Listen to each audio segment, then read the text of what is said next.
I remember I interviewed Kid from Kid and Play, and he was saying how he ran into DMX in LA. You know, he was like basically hustling dudes for pool. Oh, probably on Sunset Boulevard. Yeah, exactly. Yep. You know what I'm talking about. At the Saddle Ranch. Saddle Ranch. That's right. Trust me, you know about this already. I was there with him every night, like Cradle to the Grave. That's what we did every night. Yeah. I mean, every night, Saddle Ranch. Take these fools for their money. Like every day. Every day. Yep, but he told me, like, so he's hanging out, you know, and X is a fan of Kid and Play, right?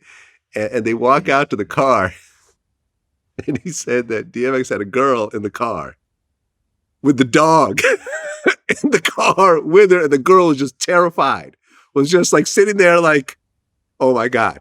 Oh, like, you know, because you got this huge pit bull like in the front seat with the girl. Mm-hmm. He had a girl in the car. I guess he asked her to wait in the car, whatever lady he was with. But he also left one of these dogs in the car too. So the dog is in the back seat and the girl's in the front seat. Like,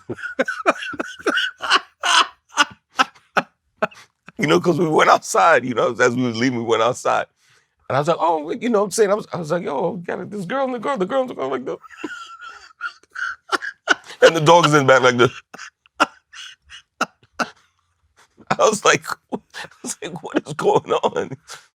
And he would, like, you know, and I would hear these stories. I remember I interviewed Luenell, and she was like, yeah, like DMX would go to the hotel room with all his dogs. Dogs just be pooping in the middle of the lobby. X didn't care. It was just like, yo, like he just loved those dogs almost more than humans. Yeah, he did.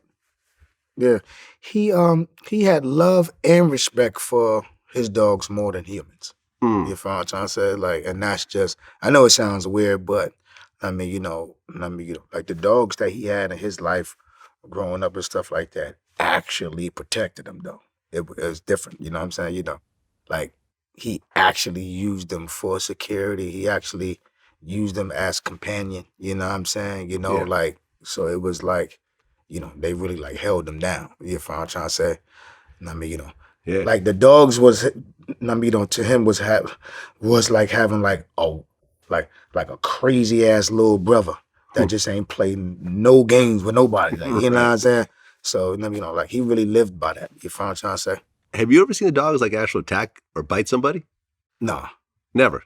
Nah. I've seen the dog try to attack, you know what I'm trying to say? But he pretty much, like, I mean, you know, like X had a bunch of dogs and stuff like that, but when he was on the road, he would probably bring like one or two. So he was able to control them if they, you know what I mean, you know. But he had one dog, I think the dog name was Stinker, and that joint was, I mean, you know, like that joint used to bark at me, you know what I'm saying? And I always was around, you know what I'm trying to say? Like that dog knew me and all that. But it's like once we got around people and stuff like that, that dog just ain't really like, you know what I mean, you know, like the dog was cool with me if it was just me, him, and X.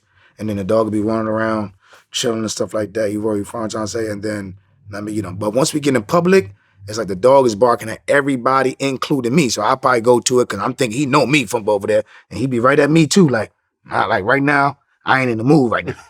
You know what I'm saying? There's mad people over here. I don't even know these people.